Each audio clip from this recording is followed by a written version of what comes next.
Hello दोस्तों, नमस्कार।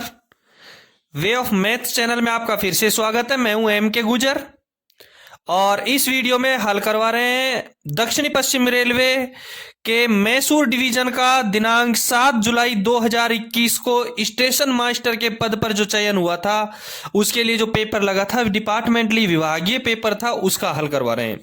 ध्यान रहे, दक्षिणी पश्चिम रेलवे कि मैसूर डिवीजन का जो 7 जुलाई 2021 को जो पेपर हुआ था उसका हल करवा रहा हूं। इससे पहले के वीडियो, इसके दो भाग मैंने पहले हल करवा दिए गए हैं, 1 से लेकर के 40 क्वेश्चन का और 41 से लेकर के 80 नंबर के क्वेश्चन का। दोनों पेपर के लिंक मैंने डिस्क्रिप्शन में जरूर दे रखे हैं, वो आप वहां से जरूर देखना। और इस पेपर में, इस वीडियो में, इस पेपर का 7 जुलाई 2021 के स्टेशन मास्टर के जो लिए जो पेपर हुआ था मैसूर डिवीजन दक्षिणी पश्चिम रेलवे, इसका तीसरा भाग, अंतिम भाग 81 नंबर के क्वेश्चन से हल करवा रहा हूं, वो आप देखें। ठीक है, आपको यदि पीडीएफ चाहिए तो टेलीग्राम लिंक दे रखा है, उस टेलीग्राम पे जरूर क्लिक करें या मेरे व्हाट्सएप नंबर पे क्लिक करें। और यदि आपके जो डिवीजन में कोई पेपर हो रहा है तो उसका पेपर मेरे को जरूर भेजें, उसका हल मेरे चैनल पे आपको जरूर मिलेगा। ठीक है, 81 नंबर का क्वेश्चन देखेंगे। दक्षिणी पश्चिमी रेलवे के मैसूर डिवीजन के स्टेशन मास्टर के पद पर जो चयन के लिए परीक्षा हुई थी 7 जुलाई 2021 को, उसका 81 नंबर का क्वेश्चन देखें। 80 नंबर के प्रश्न इससे पहले हल करवा दिए हैं। 81 नंबर का क्वेश्चन है, इन भारतीय राज्यों में से किस में पश्चिमी घाट गुजरता है? पश्चिमी घाट किस राज्य में गुजरता है, ये इसका क्वेश्चन है। लेकिन मैं इसको एक बात दिखा दे आपको कि पश्चिमी घाट है, जो पश्चिमी घाट है वो पश्चिमी घाट एक पर्वत श्रृंखला में है जो भारतीय प्रायद्वीप के पश्चिमी तट के समांतर फैले हुए हैं। देखो, पश्चिमी घाट का जब क्वेश्चन आया है तो इसके बारे में और भी क्वेश्चन आ सकता है। ये भारतीय प्रायद्वीप के पश्चिमी तट के समांतर फैले हुए हैं पश्चिमी घाट। ये गुजरात महाराष्ट्र की सीमा से शुरू होता है। किसमें पश्चिमी घाट गुजरता है? तो देखो, महाराष्ट्र और गुजरात की सीमा से शुरू होता है पश्चिमी घाट, महाराष्ट्र और गुजरात की सीमा से शुरू होता है।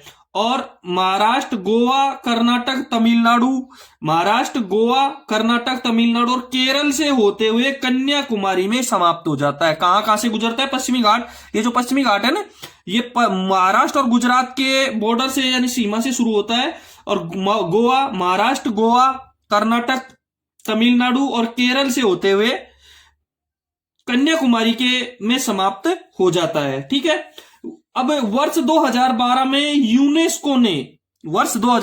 यूनेस्को ने पश्चिमी घाट क्षेत्र के 39 स्थानों को, कितने? 39 स्थानों को विश्व धरोहर स्थल घोषित किया है।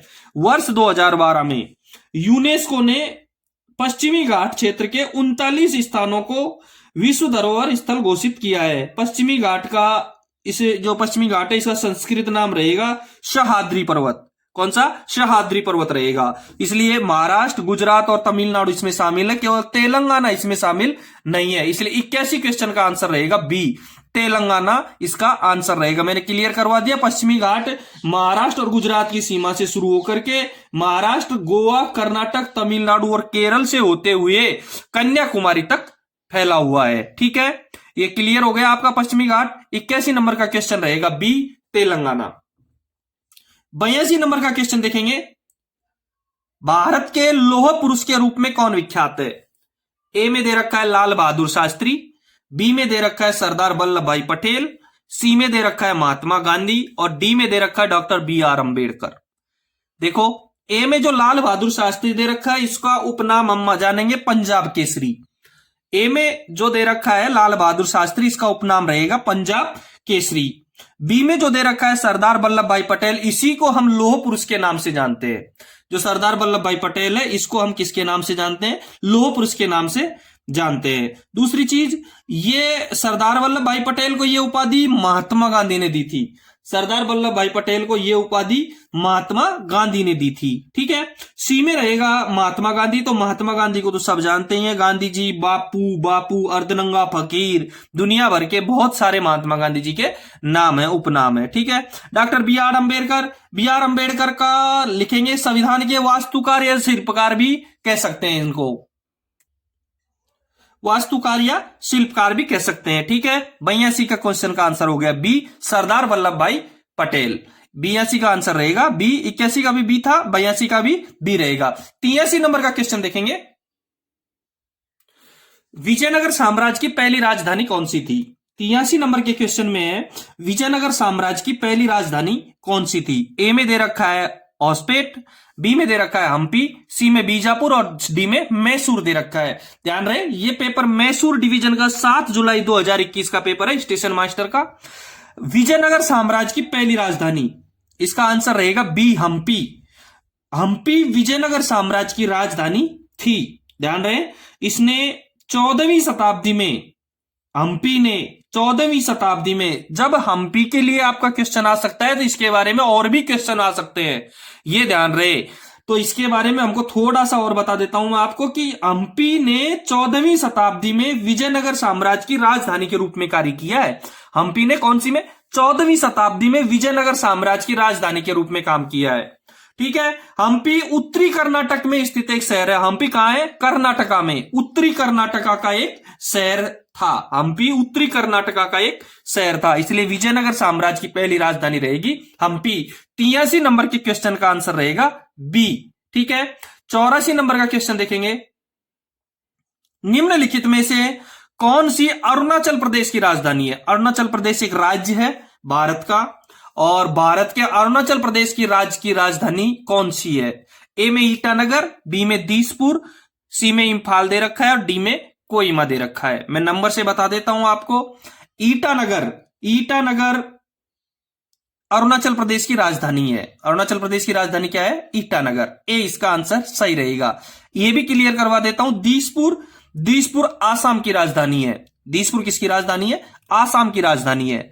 सी में इंफाल दे रखा है, इंफाल मणिपुर की राजधानी है। इंफाल मणिपुर की राजधानी है। और डी में कोहिमा दे रखा है, और कोहिमा नागालैंड की राजधानी है। ठीक है, कोहिमा नागालैंड की राजधानी है। 84 के क्वेश्चन में का आंसर रहेगा ईटानगर। अरुणाचल प्रदेश की राजधानी ईटानगर, आसाम की दिसपुर, मणिपुर की इंफाल और नागालैंड की कोहिमा। ठीक है, 84 नंबर का क्वेश्चन आपका क्लियर है। 85 नंबर के क्वेश्चन को देखेंगे, आर्चिपेलगो से क्या अभिप्राय है? आर्चिपेलगो, आर्चिपेलगो से क्या अभिप्राय है? देखेंगे, ए में दे रखा है ग्रुप ऑफ रिवर्स, नदियों का समूह है। बी में दे रखा है ग्रुप ऑफ माउंटेन्स, पर्वतों का समूह है। सी में दे रखा है ग्रुप ऑफ आइसलैंड्स, द्वीपों का समूह। और डी में दे रखा है ग्रुप ऑफ स्टार्स, तारों का समूह। ठीक है, ए में दे रखा है ग्रुप ऑफ रिवर्स, इसको हम कहेंगे संगम। इसको क्या कहेंगे? संगम कहेंगे। बी में दे रखा है ग्रुप ऑफ माउंटेन, इसको हम कहेंगे पहाड़ों का समूह यानी कि श्रृंखला। नदियों का समूह संगम, पहाड़ों का समूह श्रृंखला। और ग्रुप ऑफ आइसलैंड, द्वीपों का समूह आर्चिपेलगो।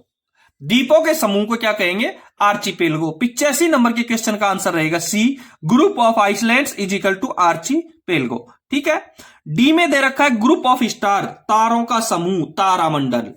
तारों का समूह को तारामंडल कहेंगे यानी प्लेनेटेरियम। ठीक है, group of river Sangam, group of mountain यानी माउंटेन रेंज, और ग्रुप ऑफ आइसलैंड यानी आर्चिपेलगो। और स्टार के समूह को, तारों का समूह को तारामंडल कहेंगे। 85 नंबर के क्वेश्चन का आंसर रहेगा सी, आइसलैंड के ग्रुप को आर्चिपेलगो कहेंगे। 86 नंबर का क्वेश्चन देखेंगे, गोल गुंबज कौन से शहर में स्थित है? गोल गुंबज कौन से शहर में स्थित है? ए में दे रखा है आगरा, बी में दे रखा है बीजापुर, सी में कोलकाता और डी में दिल्ली दे रखा है। ठीक है, गोल गुंबज आप एक बार स्क्रीन की तरफ देखेंगे, गोल गुंबज मैं आपको दिखा देता हूं कौन सा गोल गुंबज है। ये आपका गोल गुंबज है। ध्यान रहे, गोल गुंबज बीजापुर में स्थित है। गोल गुंबज कहां स्थित है? बीजापुर में स्थित है। गोल गुंबज बीजापुर में स्थित है।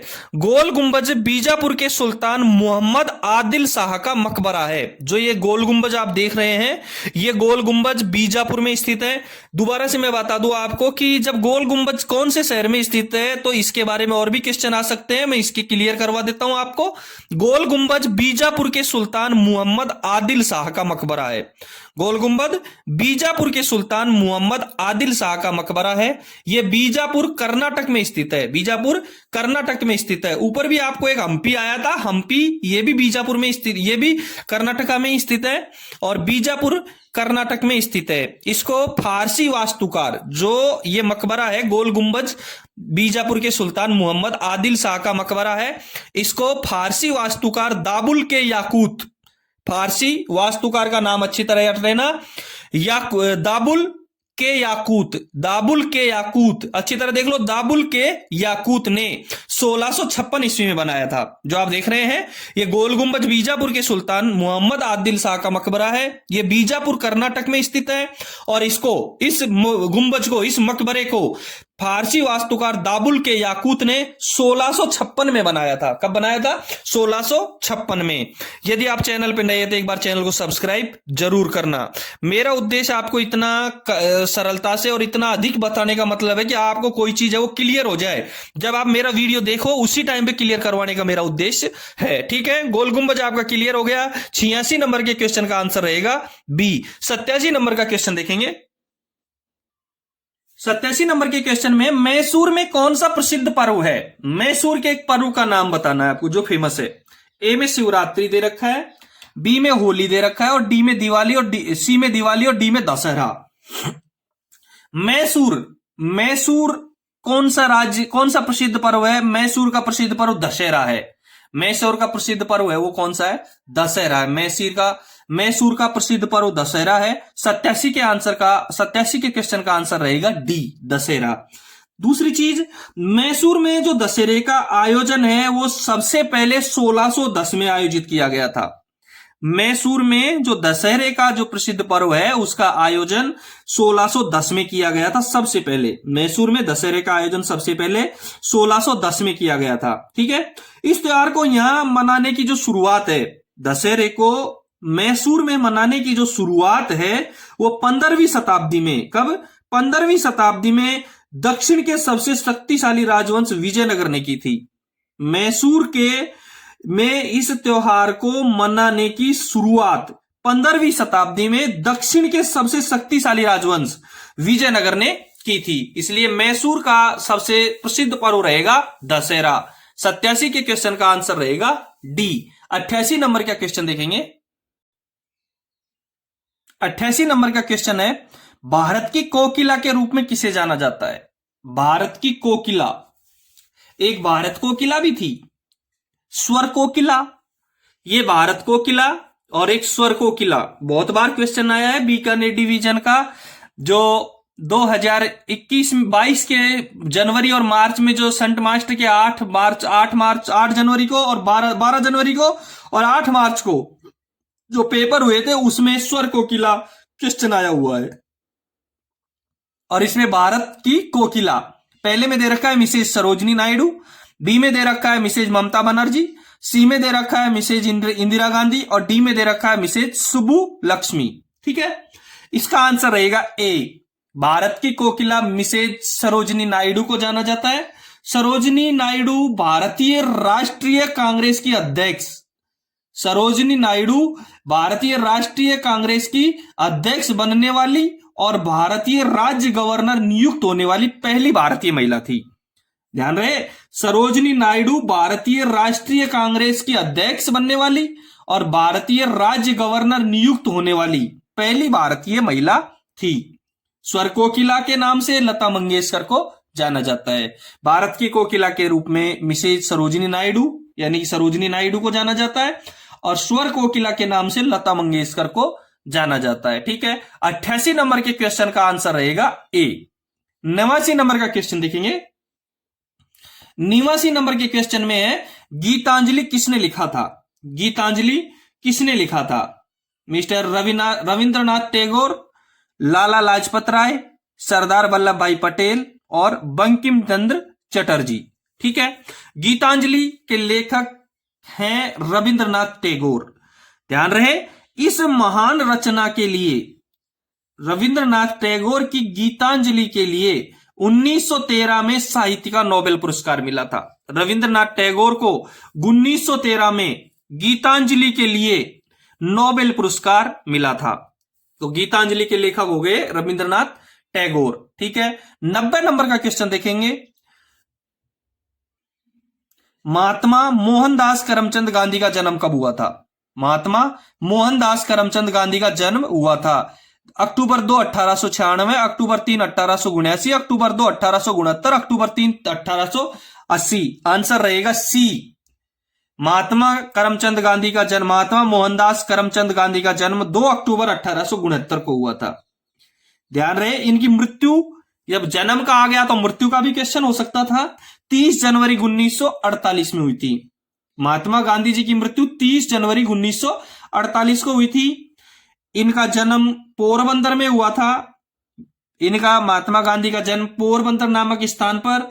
इनके माता जी का नाम पुतलीबाई और पिताजी का नाम करमचंद गांधी था। महात्मा गांधी का जन्म 2 अक्टूबर 1869 को पोरबंदर नामक स्थान पर हुआ था। इनके माताजी का नाम पुतलीबाई और पिताजी का नाम करमचंद गांधी था। इनकी मृत्यु 30 जनवरी 1948 को हुई थी और इनके जीवन साथी यानी इनकी पत्नी का नाम कस्तूरबा गांधी था। महात्मा गांधी की पत्नी का नाम कस्तूरबा गांधी था। ठीक है, 90 नंबर के क्वेश्चन का आंसर रहेगा सी, 2 अक्टूबर 1869। 91 नंबर का क्वेश्चन देखेंगे। 91 नंबर का क्वेश्चन है, भारत के संविधान के निर्माता के रूप में किसे जाना जाता है? भारत के संविधान का शिल्पकार बी आर अंबेडकर को। ए में बी आर अंबेडकर, सी में चाणक्य। बी आर अंबेडकर ए में दे रखा है तो ए इसका आंसर सही रहेगा। सब जानते हैं कि संविधान निर्माता के रूप में बी आर अंबेडकर को जाना जाता है। ठीक है, सी, बी में दे रखा है चाणक्य। अब मैं आपको चाणक्य के बारे में भी थोड़ा सा क्लियर करवा देता हूं। चाणक्य हुई चाणक्य। ठीक है, चाणक्य चंद्रगुप्त मौर्य के महामंत्री थे। जो बी में चाणक्य दे रखा है, चंद्रगुप्त मौर्य के महामंत्री थे और कौटिल्य विष्णुगुप्त के नाम से विख्यात थे। चाणक्य है वो चंद्रगुप्त मौर्य के महामंत्री थे और कौटिल्य विष्णुगुप्त के नाम से भी ये विख्यात थे। ठीक है, सी में दे रखा है बाल गंगाधर तिलक। बाल गंगाधर तिलक का मूल नाम था केशव गंगाधर तिलक। बाल गंगाधर तिलक का मूल नाम था केशव गंगाधर तिलक। ठीक है, दूसरी, भारतीय, इन्हें जो ब्रिटिश अधिकारी थे, बाल गंगाधर तिलक को जो ब्रिटिश अधिकारी थे वो भारतीय अशांति के पिता कहते थे। बाल गंगाधर तिलक को जो ब्रिटिश अधिकारी थे इन्हें भारतीय अशांति का पिता कहते थे। सी में, डी में दे रखा है सुभाष चंद्र बोस। डी में दे रखा है सुभाष चंद्र बोस और सुभाष चंद्र बोस ने आजाद हिंद फौज का गठन किया था। इनका जय हिंद का नारा भारत का राष्ट्रीय नारा बन गया है। सुभाष चंद्र बोस के बारे में मैं बता दूं, आजाद हिंद फौज का गठन सुभाष चंद्र बोस ने किया था और इनका एक नारा था जय हिंद, और जय हिंद का नारा वर्तमान में एक राष्ट्रीय नारा बन गया है। जय हिंद का नारा क्या बन गया है? एक राष्ट्रीय नारा बन गया है। ठीक है, 91वें क्वेश्चन का आंसर रहेगा A, doctor B R Ambedkar. Bharat के संविधान के निर्माता के रूप में किसे जाना जाता है? Doctor B R Ambedkar, Bhimrao Ambedkar को। ठीक है, 92वें नंबर का क्वेश्चन देखेंगे। भारत में हरित क्रांति के जनक के रूप में किसे जाना जाता है? भारत में हरित क्रांति के जनक के रूप में किसे जाना जाता है? के एस कृष्णा राय, एम एस स्वामीनाथन, राज कृष्णा स्वामी और आर के राय है। तो भारत में हरित क्रांति के जनक के रूप में आंसर रहेगा बी, एम एस स्वामीनाथन। क्या आंसर रहेगा? बी इसका आंसर रहेगा, एम एस स्वामीनाथन। ठीक है, अब विश्व स्तर पर मैं एक चीज और क्लियर करवा दूं आपको कि विश्व स्तर पर हरित क्रांति के जनक नॉर्मन बोरलॉग को माना जाता है। विश्व स्तर पर हरित क्रांति के जनक किसको माना जाता है? नॉर्मन बोरलॉग को माना जाता है। हरित क्रांति कृषि के क्षेत्र में हुए शोध, विकास, तकनीकी परिवर्तन एवं अन्य कदमों की श्रृंखला को संदर्भित करता है। हरित क्रांति किसको संदर्भित करता है? हरित क्रांति क्या है? हरित क्रांति कृषि के क्षेत्र में हुए शोध, विकास, तकनीकी परिवर्तन एवं अन्य कदमों की श्रृंखला को संदर्भित करता है। भारत के हरित क्रांति के जनक एम एस स्वामीनाथन माने जाते हैं। कई किताबों में एम के स्वामीनाथन भी मैंने पढ़ा है। हरित क्रांति का पारिभाषिक शब्द के रूप में सर्वप्रथम प्रयोग, जो हरित क्रांति है इसका पारिभाषिक शब्द के रूप में सबसे पहले प्रयोग 1967 में पूर्व संयुक्त राज्य अंतरराष्ट्रीय विकास एजेंसी, ध्यान रहे, हरित क्रांति का पारिभाषिक शब्द के रूप में सर्वप्रथम प्रयोग 1967 में पूर्व संयुक्त राज्य अंतरराष्ट्रीय विकास एजेंसी के निदेशक विलियम गॉड द्वारा किया गया था। किसके द्वारा किया गया था? विलियम गॉड के द्वारा किया गया था, जो पूर्व संयुक्त राज्य अंतरराष्ट्रीय विकास एजेंसी के निदेशक थे। इनका प्रयोग 1967 में किया गया था। तो 92 नंबर का क्वेश्चन का आंसर रहेगा बी, एम.एस. स्वामीनाथन। ठीक है, 93 नंबर का क्वेश्चन देखेंगे, राइट बंधु। 93 नंबर के क्वेश्चन में देखेंगे, राइट बंधु किसके आविष्कार के लिए जाने जाते हैं? राइट बंधु किसके आविष्कार के लिए जाने जाते हैं? पहले मैं आपको बता दूं राइट बंधु कौन थे। ये ऑरविल राइट व विल्बर राइट। राइट बंधु दो व्यक्ति थे, राइट, ऑरविल राइट और विल्बर राइट। ठीक है, दोनों ही अमेरिकन व्यक्ति बंधु थे। दोनों ही कहां के थे? अमेरिकन थे। राइट बंधु ऑरविल राइट और विल्बर राइट दोनों अमेरिकन बंधु थे। इन्होंने 17 दिसंबर 1903 को 17 दिसंबर 1903 को संसार की सबसे पहली सफल मानवीय हवाई उड़ान भरी। इन दोनों ने 17 दिसंबर 1903 को संसार की सबसे पहली सफल मानवीय हवाई उड़ान भरी, जिसमें हवा से भारी विमान को नियंत्रित रूप से निर्धारित समय तक संचालित किया गया। ठीक है, अब ये तो आपको पता चली गया कि राइट बंधु किसके आविष्कार के लिए? एरोप्लेन के आविष्कार के लिए जाने जाते हैं। इसका 93 का आंसर रहेगा सी। ए में ट्रेन दे रखा है, ट्रेन के आविष्कारक कौन है? ट्रेन के जनक, ये भी मैं क्लियर करवा दूं। 1804 में इंग्लैंड के रिचर्ड ट्रेविथिक ने किया था। किसका आविष्कार? ट्रेन का। ट्रेन का आविष्कार 1804 में इंग्लैंड के रिचर्ड ट्रेविथिक ने किया था। रिचर्ड ट्रेविथिक 1804 में इंग्लैंड के। बी में बाईसाइकिल दे रखी है, और बाईसाइकिल का जो विकास था, जो निर्माण था, जो जनक है वो है जर्मनी के एक वन अधिकारी कार्ल वॉन ड्रेस। बाईसाइकिल के जनक है जर्मनी के वन अधिकारी कार्ल वॉन ड्रेस, और कार्ल वॉन ड्रेस का पूरा नाम रहेगा Baron Karl von Drais de Sauerbrun. Baron Karl von Drais de Sauerbrun, ये इसका पूरा नाम रहेगा। इसलिए 93 का आंसर रहेगा सी, एरोप्लेन। ठीक है, ट्रेन का कंप्लीट करवा दिया मैंने आपको। बी में बाईसाइकिल दे रखा है, इसका भी मैंने आपको क्लियर करवा दिया, कार्ल वॉन ड्रेस। ठीक है, 94 नंबर का क्वेश्चन देखेंगे, लाल किला स्थित है। लाल किला कहां स्थित है? 94 नंबर के क्वेश्चन में चेन्नई, नई दिल्ली, लखनऊ और मुंबई दे रखा है। लाल किला दिल्ली में स्थित है। 94 का आंसर रहेगा बी, न्यू दिल्ली। लाल किला कहां स्थित है? दिल्ली में स्थित है। 94 का आंसर रहेगा बी, न्यू दिल्ली। लाल किला दिल्ली में स्थित एक ऐतिहासिक धरोहर है। लाल किला दिल्ली में स्थित एक ऐतिहासिक धरोहर है। इस लाल किले को लाल किला इसकी दीवारों के लाल रंग के कारण कहा जाता है। लाल किले को लाल किला इसकी दीवारों के लाल रंग के कारण कहा जाता है। ठीक है, इस ऐतिहासिक किले को वर्ष 2007 में, जो ये किला है लाल किला, इसको वर्ष 2007 में यूनेस्को द्वारा एक विश्व धरोहर स्थल चयनित किया गया था। लाल किले को वर्ष 2007 में यूनेस्को के द्वारा एक विश्व धरोहर स्थल चयनित किया गया था। ठीक है, 94 क्वेश्चन का आंसर रहेगा बी, न्यू दिल्ली। लाल किला नई दिल्ली में स्थित है। ठीक है, 95 नंबर के क्वेश्चन को देखेंगे, कपास उगाने के लिए निम्नलिखित में से उत्तम मृदा कौन सी है? उत्तम मिट्टी कौन सी है कपास के लिए? कपास के लिए अच्छी मिट्टी रहेगी ब्लैक सॉयल, काली मिट्टी। 95 नंबर के क्वेश्चन का आंसर ए रहेगा। कपास के लिए ब्लैक सॉयल यानी काली मिट्टी सबसे अच्छी रहेगी। ठीक है, 95 का आंसर रहेगा ए। 96 नंबर का क्वेश्चन देखेंगे, सफेद क्रांति से संबंधित है मिल्क प्रोडक्शन, बी में दे रखा है राइस प्रोडक्शन, सी में दे रखा है फिशरीज और डी में दे रखा है फर्टिलाइजर्स।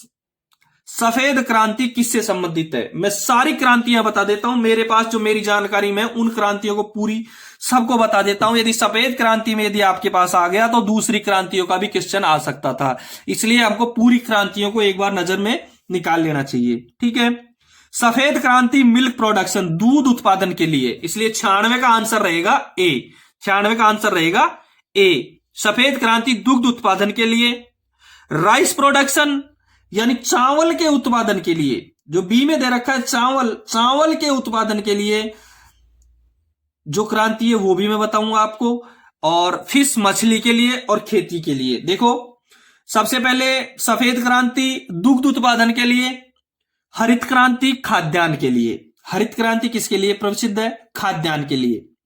भूरी क्रांति है उर्वरक उत्पादन के लिए, भूरी क्रांति उर्वरक उत्पादन के लिए।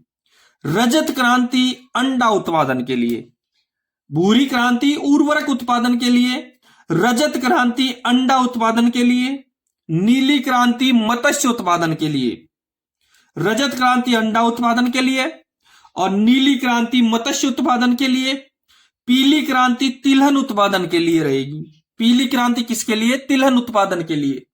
कृष्ण क्रांति बायोडीजल उत्पादन के लिए, कृष्ण क्रांति बायोडीजल उत्पादन के लिए।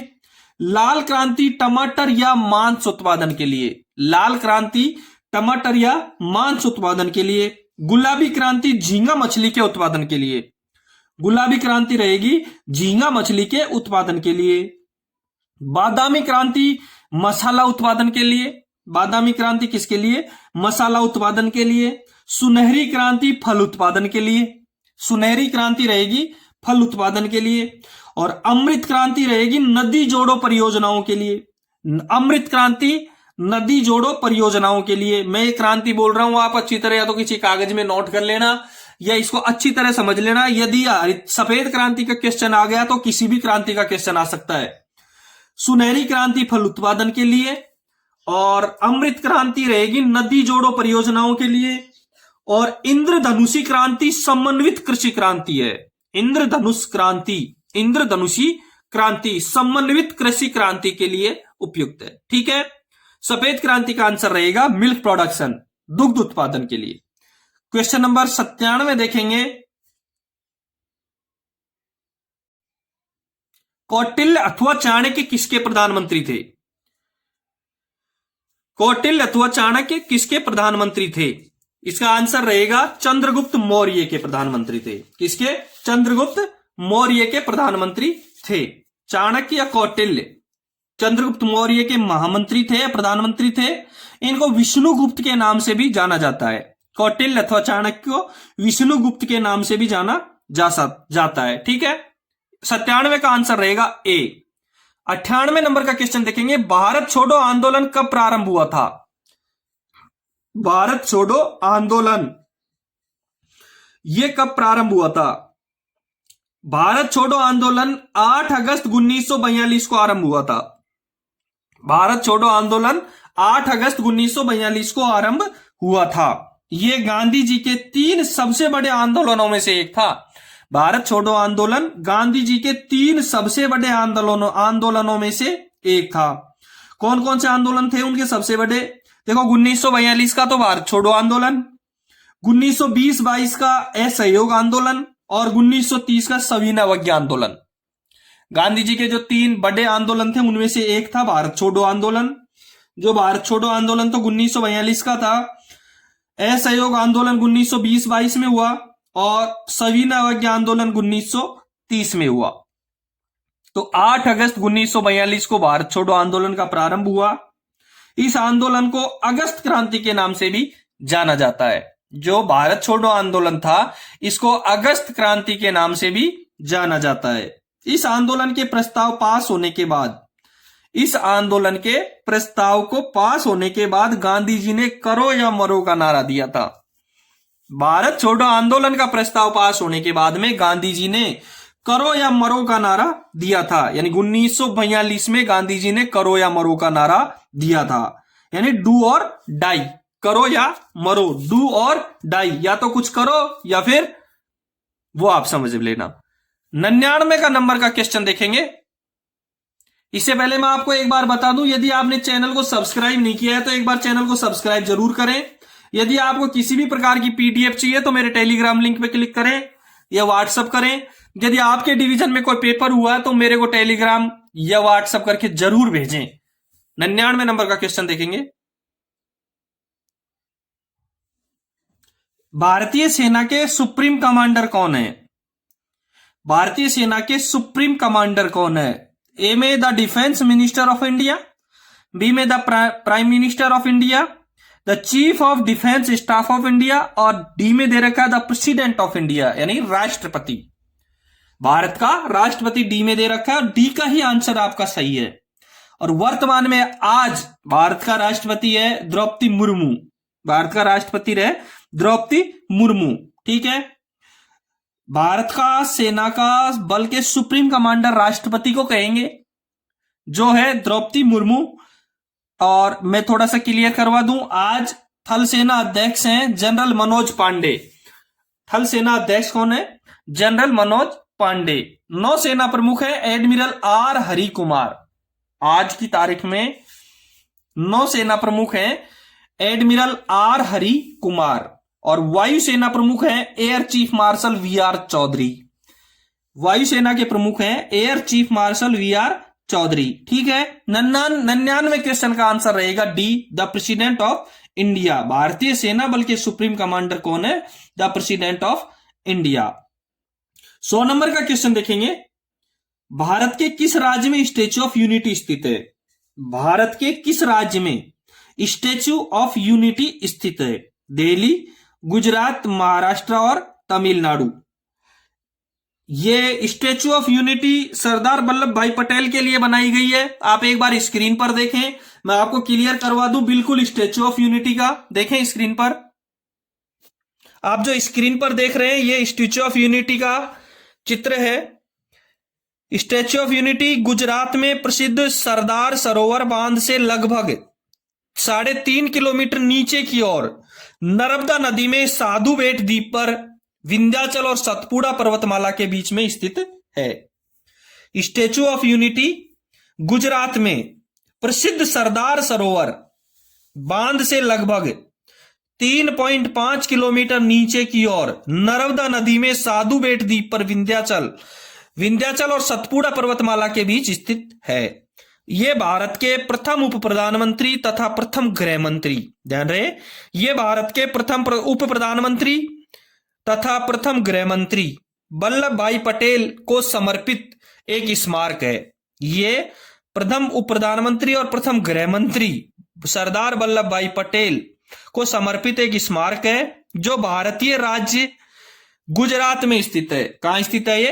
गुजरात में। 100वें क्वेश्चन का आंसर बी रहेगा, गुजरात। ये भारतीय राज्य गुजरात में स्थित है। गुजरात के तत्कालीन सीएम, गुजरात के तत्कालीन मुख्यमंत्री नरेंद्र मोदी ने 31 अक्टूबर 2013 को, कब? 31 अक्टूबर 2013 को सरदार पटेल के जन्म दिवस के मौके पर, 31 अक्टूबर 2013 को सरदार पटेल के जन्मदिन के मौके पर, जन्म दिवस के मौके पर इस विशालकाय मूर्ति के निर्माण का शिलान्यास किया था। 31 अक्टूबर 2013 को गुजरात के तत्कालीन मुख्यमंत्री नरेंद्र मोदी ने सरदार पटेल के जन्म दिवस के मौके पर इस विशालकाय मूर्ति के निर्माण का शिलान्यास किया था। इसकी ऊंचाई 182 मीटर है, यानी कि 597 फीट कह सकते हैं या 182 मीटर कह सकते हैं। स्टैच्यू ऑफ यूनिटी की ऊंचाई 182 मीटर या 597 फीट है। ठीक है, 100वें क्वेश्चन का आंसर रहेगा गुजरात। स्टैच्यू ऑफ यूनिटी आपका क्लियर है। अब देखेंगे 101 नंबर की क्वेश्चन। 101 नंबर का क्वेश्चन देखें। राजभाषा हिंदी की मान्य लिपि क्या है? 101 नंबर के क्वेश्चन में है राजभाषा हिंदी की मान्य लिपि क्या है? ए में दे रखा है देवनागरी, बी में दे रखा है द्रविड़न, सी में फारसी और डी में अंग्रेजी। ध्यान रहे, अनुच्छेद 343 के अनुसार, अनुच्छेद 343 के 1 के अनुसार संघ की राजभाषा हिंदी और लिपि देवनागरी होगी। अनुच्छेद 343 के 1 के अनुसार संघ की राजभाषा हिंदी और लिपि देवनागरी होगी। संघ के शासकीय प्रयोजनों के लिए प्रयोग होने वाले, संघ के यानी भारत के शासकीय प्रयोजनों के लिए प्रयोग होने वाले अंकों का रूप भारतीय अंकों का अंतरराष्ट्रीय रूप होगा।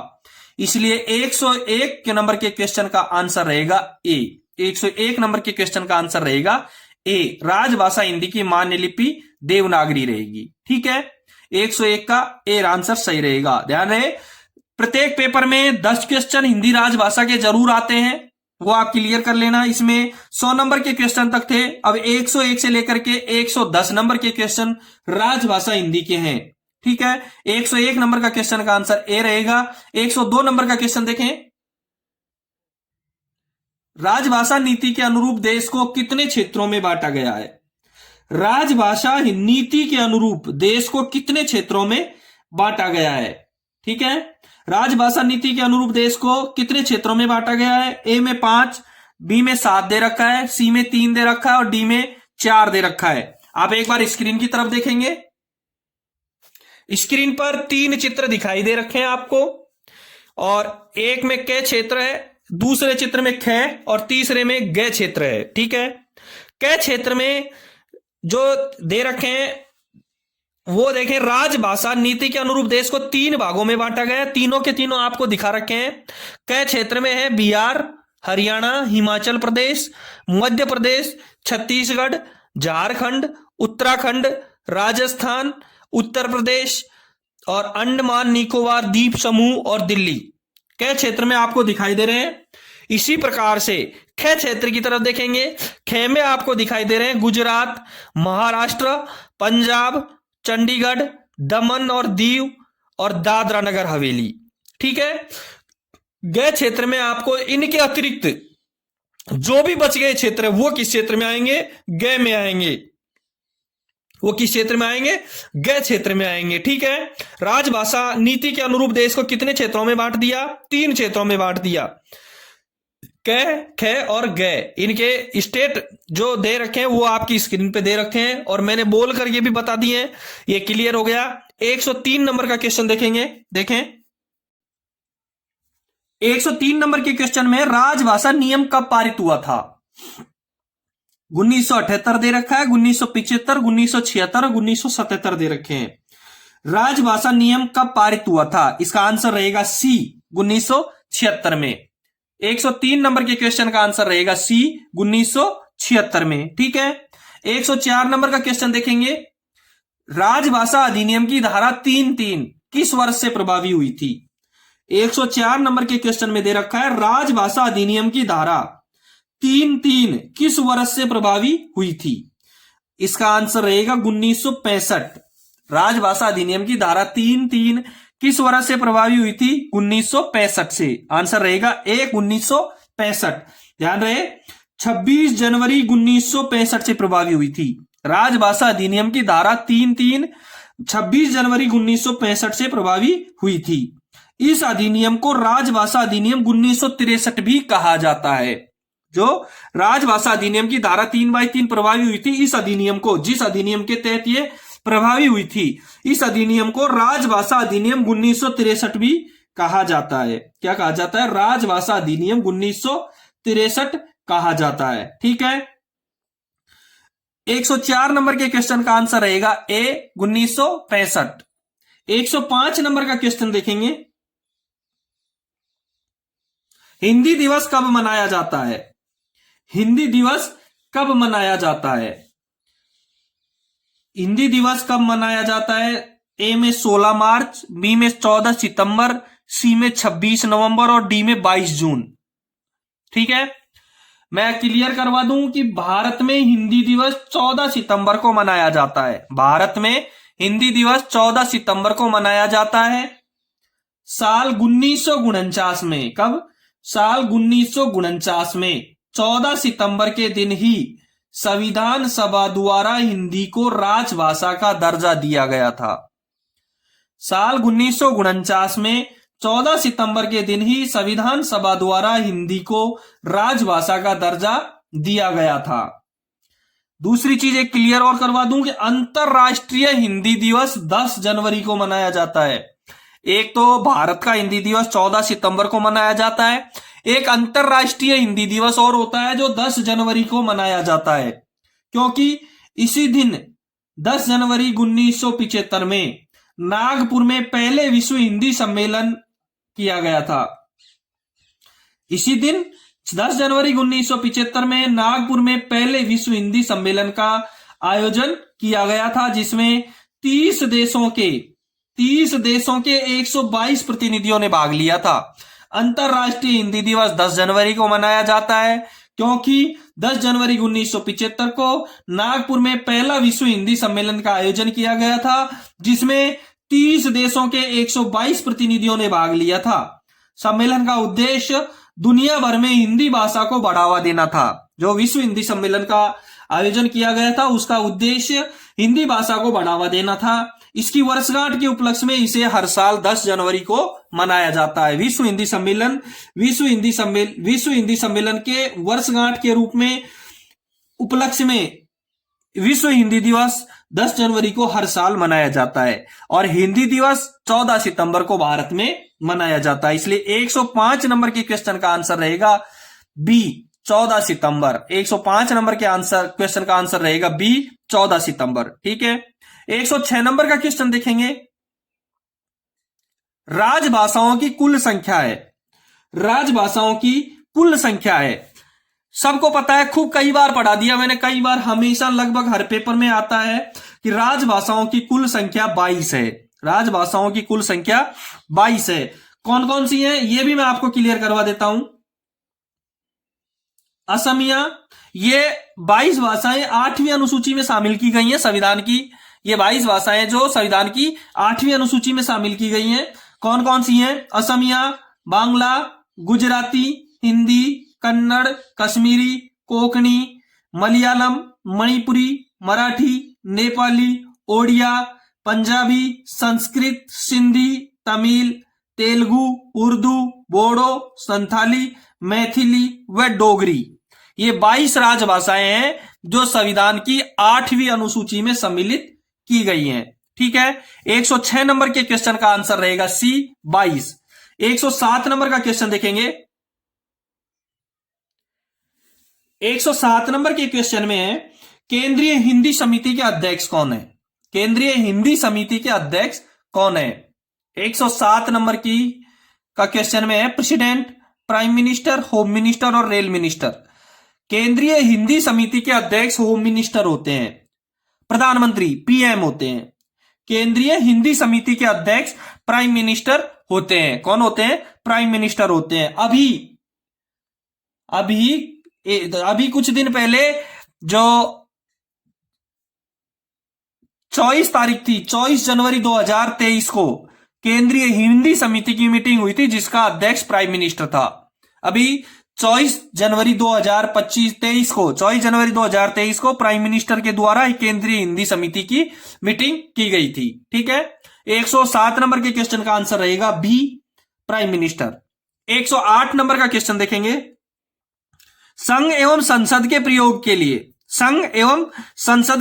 के लिए हिंदी के अतिरिक्त कौन सी भाषा का प्रयोग किया जा सकता है? संघ एवं संसद के प्रयोग के लिए हिंदी के अतिरिक्त कौन सी भाषा का प्रयोग किया जा सकता है? 108 नंबर के क्वेश्चन का आंसर रहेगा सी, इंग्लिश का। संघ और संसद के प्रयोग के लिए हिंदी के अतिरिक्त अंग्रेजी भाषा का प्रयोग किया जा सकता है। 108 नंबर का क्वेश्चन का आंसर रहेगा सी, अंग्रेजी। 109 नंबर का क्वेश्चन देखेंगे। अंडमान और निकोबार द्वीप की राजभाषा क्या है? हिंदी, तमिल, मलयालम और इंग्लिश दे रखी है। 109 नंबर के क्वेश्चन का आंसर रहेगा ए, हिंदी। 109 नंबर के क्वेश्चन का आंसर रहेगा ए, हिंदी रहेगा। ठीक है, और हिंदी रहेगा। राजधानी रहेगी इसकी पोर्ट ब्लेयर। राजधानी रहेगी इसकी, अंडमान और निकोबार द्वीप की राजधानी है पोर्ट ब्लेयर। इसका राजकीय पशु, जब इसकी राजभाषा आ गई तो और भी क्वेश्चन आ सकते हैं। राजकीय पशु है डुगोंग या समुद्री गाय। डुगोंग या समुद्री गाय। इसकी जो राजकीय पक्षी है वो है अंडमान वुड कबूतर। इसका जो अंतरराष्ट्रीय राजकीय पक्षी है वो अंडमान वुड कबूतर है। 109 का आंसर रहेगा ए। 110 नंबर का क्वेश्चन देखेंगे। 110 नंबर के क्वेश्चन में है, संघ की राजभाषा नीति के अनुसार चंडीगढ़ किस क्षेत्र में आता है? संघ की राजभाषा नीति के अनुसार चंडीगढ़ किस क्षेत्र में आता है? ध्यान रहे, संघ की राजभाषा नीति के अनुसार भारत को 3 क्षेत्रों में बांटा गया है, क, ख और ग। इसमें ख में चंडीगढ़ का नाम है। ख क्षेत्र में गुजरात, महाराष्ट्र, पंजाब, चंडीगढ़, दमन और दीव तथा दादरा नगर हवेली शामिल है। इसलिए 110 नंबर के क्वेश्चन का आंसर रहेगा बी। ठीक है दोस्तों, यह था 7 जुलाई 2021 को मैसूर डिवीजन में स्टेशन मास्टर के लिए जो पेपर हुआ था उसका हल दक्षिणी पश्चिम रेलवे का जो मैंने कंप्लीट करवा दिया गया है। इससे पहले के 2 वीडियो भाग 1 भाग 2 जिसमें 1 से लेके 40 तक के और 41 से लेके 80 तक के क्वेश्चन हल करवा दिए गए थे, उनका लिंक मैंने डिस्क्रिप्शन में दे रखा है, वो आप उधर से देखना। फिर मिलेंगे अगले कोई नए पेपर के वीडियो के हल के साथ में। ठीक है, थैंक यू, धन्यवाद। यदि चैनल सब्सक्राइब नहीं किया है तो एक बार चैनल को जरूर सब्सक्राइब करें। यदि आपके डिवीजन में कोई नया पेपर हुआ है तो वो मेरे को जरूर भेजें। धन्यवाद, फिर मिलते हैं अगले नए पेपर के साथ में।